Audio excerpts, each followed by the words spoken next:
नमस्कार. वंदनीय दादांना आपण सगळ्यांनी प्रत्यक्ष रूपात बघितलं नसलं तरी दादांचं अस्तित्व आपल्याला आपल्या आयुष्यात जाणवत असतं. प्रत्यक्षपणे आपल्याला हळूवार जो आनंद देत असतो, तो वारा आपल्याला दिसत नसला तरी त्या वाऱ्याची झुळूक आपल्याला जाणवते. तसंच दादांचं अस्तित्व आपल्या सगळ्यांच्या आयुष्यात आहे. आपण सर्वांनी आपल्या अनुभवातले दादा जाणले आहेत किंवा आपण पुस्तकांमधून जे वाचले आहेत तेवढेच दादा आपल्या सर्वांना माहिती आहेत.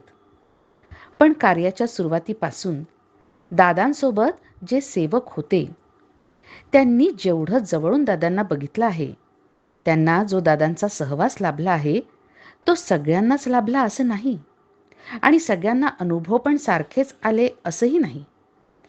दादांचे विविध पैलू आपल्याला या सर्वांशी आपण जेव्हा प्रत्यक्षात भेटू तेव्हा कळतात. पण सगळ्यांनाच जे ज्येष्ठ सेवक केंद्रप्रमुख आहेत त्यांना भेटणं शक्य नाही. तेव्हा ज्या गोष्टी आपण पुस्तकात नाही वाचल्या, पण ज्या गोष्टी या सगळ्यांच्या हृदयात कायमच्या कोरल्या गेलेल्या आहेत, असे अमृतानुभव, आपल्याला माहीत नसलेले दादा, दादांच्या आठवणी या सर्व भक्त भाविकांपर्यंत पोहोचाव्यात या दृष्टीनं गुरुसंवाद ही मालिका आम्ही आपणासमोर प्रस्तुत करीत आहोत. या मालिकेमधून आपण न ऐकलेले, आपल्याला माहीत नसणारे वंदनीय दादांसोबतचे या सर्वांचे सुखद क्षण, अशा सर्व ज्येष्ठ गुरुबंधू भगिनी आणि केंद्रप्रमुखांकडून घेतलेल्या या मुलाखती आपण सर्वांना मार्गदर्शक आणि येणाऱ्या तरुण पिढीला प्रेरणा देऊन, प्रोत्साहित करून कार्य पुढे नेण्याला निश्चितच मार्गदर्शक ठरतील. या सर्व मुलाखती या चॅनलवर आपणास बघायला मिळणार आहेत. तेव्हा या अमृतानुभवांचा आपण सर्वांनी लाभ घ्यावा ही आपण सर्वांना विनंती. शुभम भवतु. नजरों ने समझा प्यार के काबिल मुझे, दिल की ये धड़कन ठहर जा, मिल गई मंजिल मुझे, आपकी नजरों ने समझा। जी हमें मंजूर है आपका ये फैसला, जी हमें मंजूर है आपका ये फैसला। कह रही है हर नजर बंदा परवर शुक्रिया, हंस के अपनी जिंदगी में कर लिया शामिल मुझे, दिल की ये धड़कन ठहर जा, मिल गई मंजिल मुझे, आपकी नजरों ने समझा। आपकी मंजिल हूँ मैं, मेरी मंजिल आप है, आपकी मंजिल हूँ मैं, मेरी मंजिल आप है।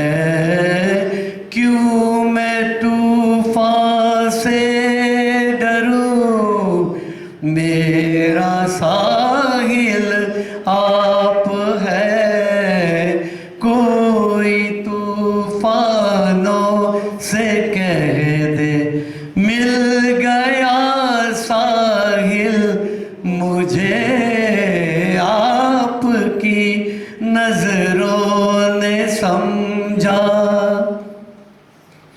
पड़ गई दिल पर मेरे आपकी परछाइयाँ, पड़ गई दिल पर मेरे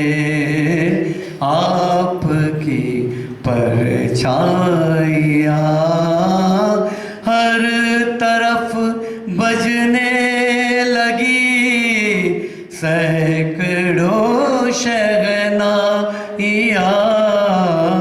दो जहां की आज खुशियाँ हो गई हासिल मुझे, आपकी नजरों ने समझा प्यार के काबिल मुझे। दिल की है धड़कन ठहर जा, मिल गई मंजिल मुझे, आपकी नजरों ने समझा। Thank you.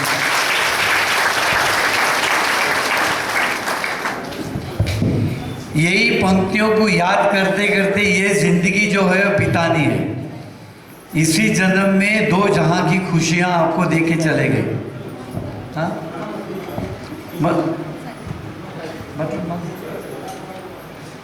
मतलब मालूम है नहीं इस गाने का? हाँ ना? क्वेश्चन और एक बार पूछिए। हाँ क्वेश्चन और एक बार पूछिए, क्या था प्रश्न?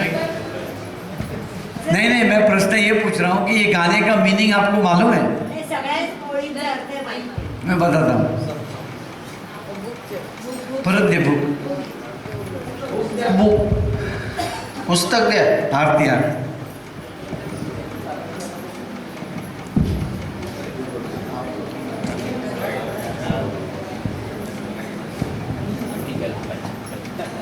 ये राजा मेहंदी अली खान की स्टोरी आपको मालूम है ना?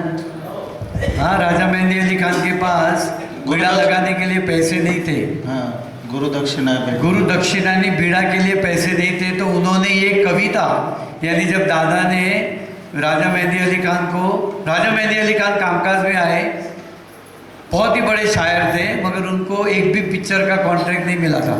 तो दादा ने उनका निराकरण करके, जब उनका निराकरण हुआ तो उसके बाद उनको 40 पिक्चर का फिल्म का कॉन्ट्रैक्ट मिला, मगर किसी ने भी उनको एडवांस नहीं दिया।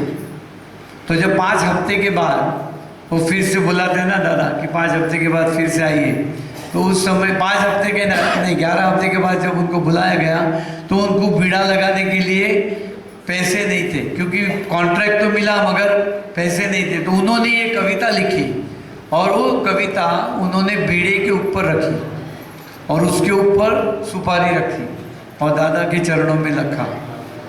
तो ये कविता दादा के लिए लिखी थी कि दुनिया ने मुझे, आपकी नज़रों ने समझा प्यार के काबिल मुझे, यानी मेरी कविता को इज्जत दी किसने? तो सदगुरु ने दी। आपने मुझे वो प्यार दिया, दुनिया ने अभी तक प्यार दिया नहीं। दिल की है धड़कन ठहर जा, मिल गई मंजिल मुझे, यानी मैं अपने आत्मा को क्या बोलता हूँ कि मेरी मंजिल मिल गई है क्योंकि मुझे सदगुरु मिल गए।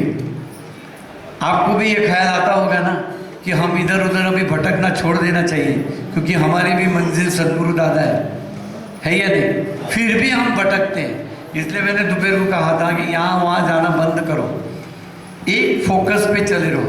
जैसे दादा ने बाबा को पकड़ा, वैसे हमको दादा को पकड़ना है। सही बात है, इधर इधर मत भटको, नहीं तो धोबी का कुत्ता ना घर का ना घाट का रहता है। ये एकदम ऑनेस्ट थियरी है। इधर इधर एग्जिट लेना छोड़ो। ये जो लाइन है, जी हमें मंजूर है, ये दादा ने राजा मेहंदी दीपक में ने ये बताई थी मुझे कहानी, इसलिए मैं आपको दोहरा रहा हूँ कि जब दादा को ये कविता दी गई तो दादा ने क्या कहा कि ये कविता मैं स्वीकार करता हूँ मगर मेरे कुछ काम की नहीं है, इसको फिल्म में पिक्चराइज करने के लिए दे दो। तब ये उन्होंने लाइन जोड़ी थी, जी हमें मंजूर है आपका फैसला। दादा का फैसला उन्होंने मंजूर किया। कह रही है हर नज़र बंदा परवर शुक्रिया, यानी हर एक नज़र, यानी हर एक, ये जो धरती पर हम आत्मा है, हम गुरु के शुक्रगुजार हैं, इसलिए हर नज़र यानी हर एक आत्मा जो है वो सदगुरु के शुक्रगुजार है। हंस के अपनी जिंदगी में कर लिया शामिल मुझे, अधिकार माझा काही ना पाहता। हमने कुछ नहीं किया मगर दादा ने हमको झोली में ले लिया, ये पंक्ति का मीनिंग है। और हंसते हंसते ले लिया, ऐसे दादा ने कहा। दादा ने ऐसे नहीं कहा कि तुम पापी हो, तुम कम पापी हो, तुम ज़्यादा पापी हो। आ गए ना, बैठो, बैठ गए ना, तो उन्होंने हंसते हंसते आपको दे। इसीलिए उन्होंने हमारे ऊपर उपकार किया, और हम जब साधना नहीं करते हैं तो हम सद्गुरु को अपकार देते हैं। देते हैं कि नहीं? अगर आपका एक दिन बिना साधने का गया तो आपने सद्गुरु को क्या दिया? उपकारों का बदला अपकारों से न हो। हाँ, तो आपके वो 24 घंटे में जो साधना नहीं की उसका पछतावा आपको दिल में होना चाहिए, क्योंकि उन्होंने बिना पूछे आपको झोली में ले लिया, और हम बिना पूछे उनको चुना लगा के 24 तास बिता देते हैं, है या नहीं? तो ये चुना लगाना उनको बंद करो।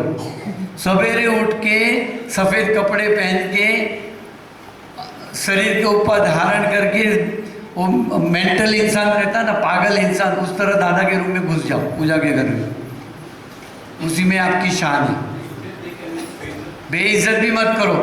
साधना नहीं करने से आप सद्गुरु की बेइज्जत करते हो। हंस के अपनी जिंदगी में कर लिया शामिल मुझे, दिल की है धड़कन ठहर जा, मिल गई मंजिल। यानी आत्मा व्याकुल होता ना, तक तक तक तक कि मुझे सद्गुरु मिलना है। हाँ, अभी बंद हो गए। आपकी मंजिल हूँ मैं, मेरी मंजिल आपकी। जितना गुरु को चेला चाहिए उतना चेले को भी गुरु चाहिए कि नहीं? है या नहीं? गुरु ने कुछ हासिल किया, उसको देने के लिए कौन चाहिए? गुरु को। गुरु को भी चेला चाहिए, और हम चेले ऐसे बनने चाहिए कि गुरु भी बोले अरे मेरे पास भी कोई चेला था, है या नहीं? हाँ, साथ ही अपनी दुगनी उनकी भी फूलनी चाहिए कि नहीं? उनको भी गर्व होना चाहिए कि ऐसे गुरु भक्त है, ऐसे मेरे डिवोटीज है। सही बात है कि नहीं? क्यों मैं तूफान से डरूं, मेरा साहिल आप है। हर पल सवेरे उठने के बाद हमारे दिमाग में एक कीड़ा रहता है, और वो कीड़ा का नाम है, सवेरे उठने के बाद एक कीड़ा जागरूक होता है हर एक के मगर दिमाग में। कौन सा कीड़ा है वो? चिंता। और दादा ने आरती में क्या कहा है? चिंता करू नको काही, सद्गुरु सी शरण जाई, रक्षित है गुरु साई, साक्षी हादत। तो ये चिंता नाम का जो कीड़ा है, क्योंकि कुछ काम धंधा देना अपने को, तो एक चिंता लेके सोते हैं, चिंता लेके उठते हैं। चिंता अगर आप निकाल दोगे, जितना चिंता को गले लगाओगे तो उतना समय जल्दी आएगा चिता के ऊपर सोने का, और हमको जल्दी प्लेन पकड़ के आपके पास आना पड़ेगा। कभी कभी टिकट भी नहीं मिलती है कि नहीं? चिंता लेके मत घूमो। हाँ, चिंता किधर रखनी है? बाबा के चरणों। चिंता में एक बिंदु है, वो हट गया तो चिता। कोई तूफानों से कह दे मिल गया। इसलिए जब जिंदगी में, हमारे जिंदगी में जब तूफान आता है तो दुनिया के सामने मत रो, दुनिया हंसेगी। धरती पे बहुत सारे सेंटर दादा ने बनाए जहां पे आप खुल के आके रो सकते हो। ऐसी जगह कोई मिशन में है क्या जहां पे आप रो सकते हो? और हम आपको पेपर टॉवल भी देंगे, टिश्यू भी देंगे रोने के बाद। ऐसी धरती पे कोई जगह है? दादा की ही जगह है। भरपूर आके रो लो अगर आपको चिंता है, अगर कुछ दुख है तो। दुनिया के सामने रोओगे तो दुनिया हंसेगी, दुनिया आपके दुख का तमाशा बनाएगी।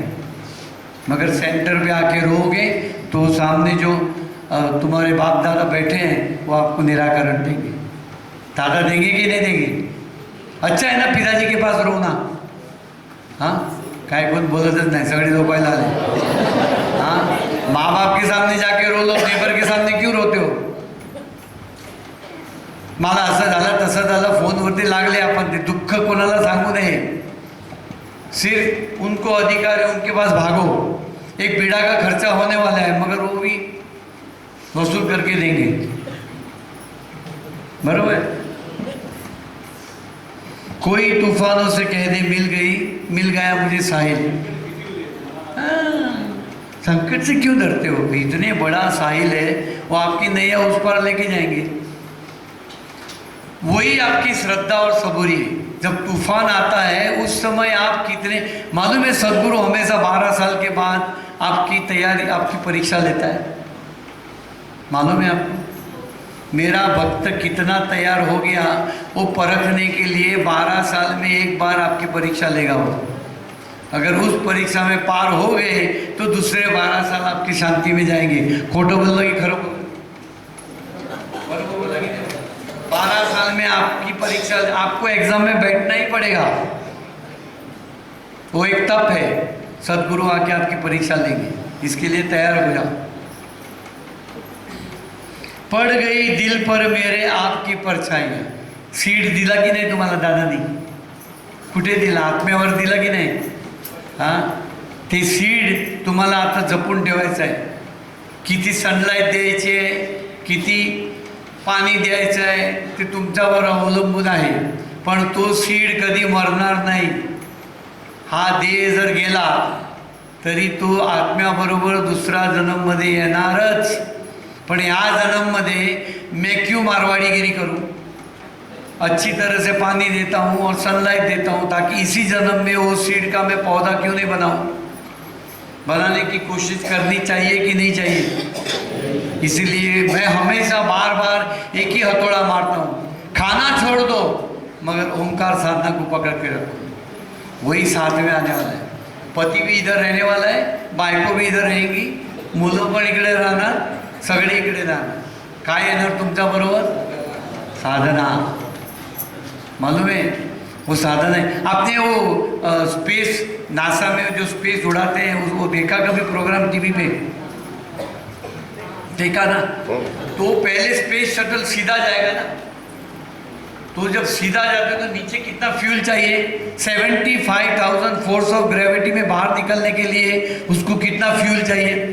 नहीं, हमको तो महलों में रहने वाली कुसुम, यही सीरीज हमको पसंद है। ये देखते कि नहीं देखते?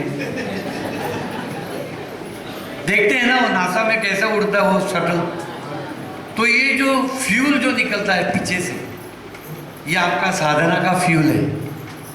अगर फ्यूल नहीं है तो वो विमान जो शटल जो है वो सीधा ऊपर जाएगा नहीं। इकडे जाणार, तिकडे जाणार, इकडे जाणार, अरे म्हणजे तिकडे पिसाची होणीमध्ये अडकले आपण। त्याच्यासाठी ओंकार साधना हे गॅस स्टेशन आहे, तुम्हाला फ्यूल टाकून देणार टाकीमध्ये आणि तुम्ही वरती जाणार। ये सिंपल लैंग्वेज है, बरोबर है। दुनिया सब बाद में दूसरा काम करो, पहले प्रपंच करके बाद में शांति से बैठो और ओंकार साधना। पड़ गई दिल पर मेरे आपकी परछाई। जैसे आपको पति की परछाइयाँ पड़ती है, पति को आपकी पड़ती है, वैसे हम दोनों के ऊपर किसकी परछाई पड़ी? बाबा दादा की। सूरज डूबेगा मगर वो परछाई चली जाएगी क्या? नहीं जाएगी, हमेशा रहेगी। हाँ, हर तरफ बजने लगी सैकड़ों शहनाई। क्यों? जब आप ऊपर जाओगे तो आपका स्वागत शहनाइयों से होगा। कह रहे ये भी कोई दादा के बंदे हैं, हाजिर हो गए। नहीं समझे? ऐसा वेलकम चाहिए कि नहीं चाहिए? हाँ, तो इसके लिए क्या करना है? खाना कम और ओंकार साधना ज़्यादा।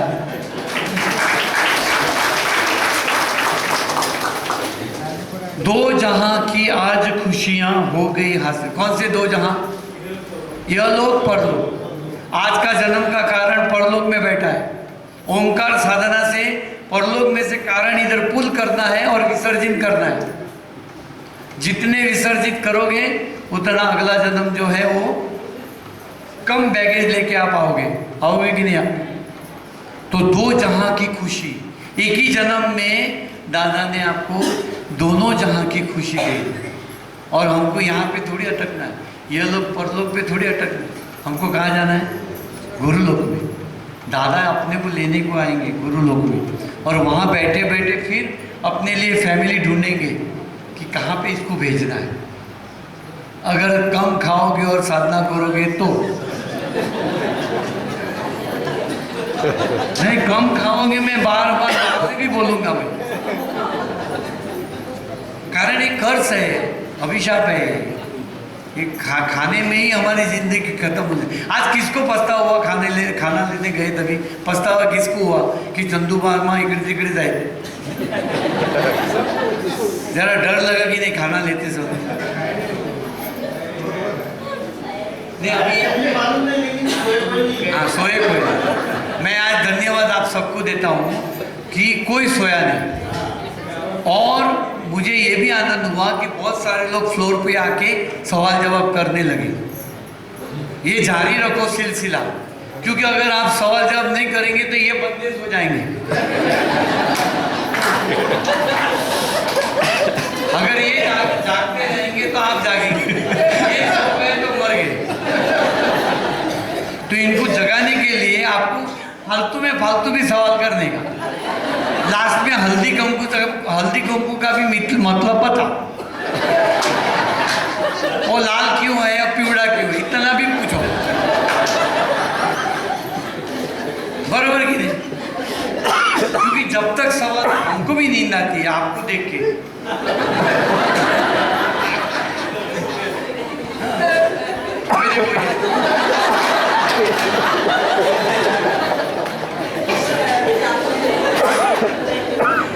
इसलिए कल से छोड़ दो सोने का ड्रामा, इसलिए कल से छोड़ दो सोने का ड्रामा, क्योंकि आपके ऊपर ध्यान देने के लिए आ गए हैं हमारे चंदू मामा।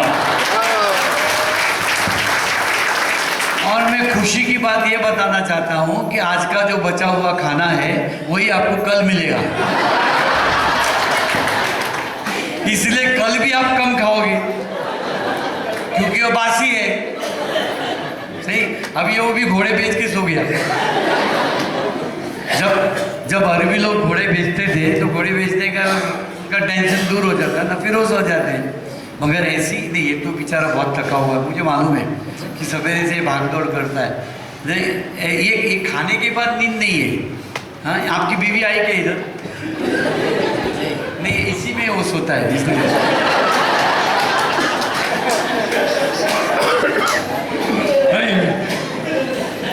सो दादा ने ह्या जन्मात आपल्याला दोनों जहां की खुशी दे दी, और दोनों जहां में से आगे जाने का रास्ता हमारे लिए ओपन कर दिया। हम किधर भी अटकने वाले नहीं, इतना निश्चिंत रहो। मगर आपको साधना करनी है। साधना क्यों करनी है, कोई मुझे स्मार्टली जवाब देगा?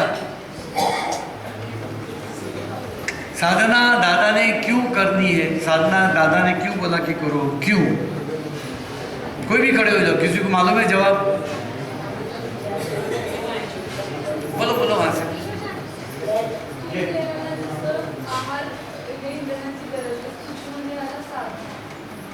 नहीं नहीं, ते देव परत आहे। साधना क्यों करनी है वो भी एक कारण है, मगर सबसे इंपॉर्टेंट आपके लिए क्यों करनी है, आपको क्यों करनी है?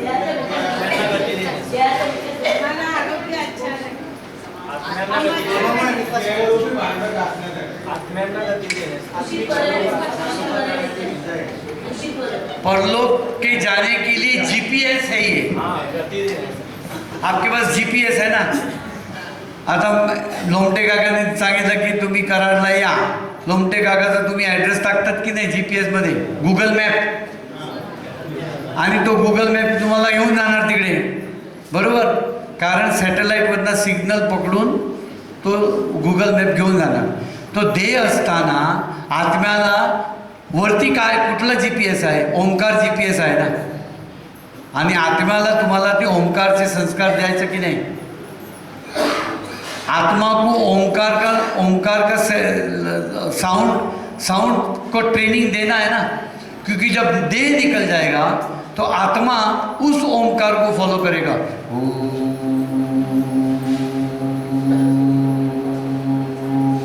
और अगर आपने संस्कार नहीं दिया, आप कैसे आप जब साधना ठीक से नहीं करते तो कैसे संस्कार देते हो?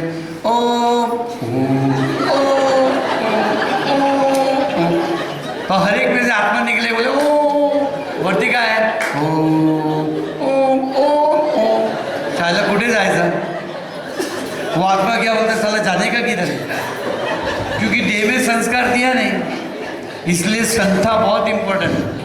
जो दादा ने संता की, उसी संता से आपको आत्मा को वो संता दे दी। फिर वो अगर संता दी ओ तो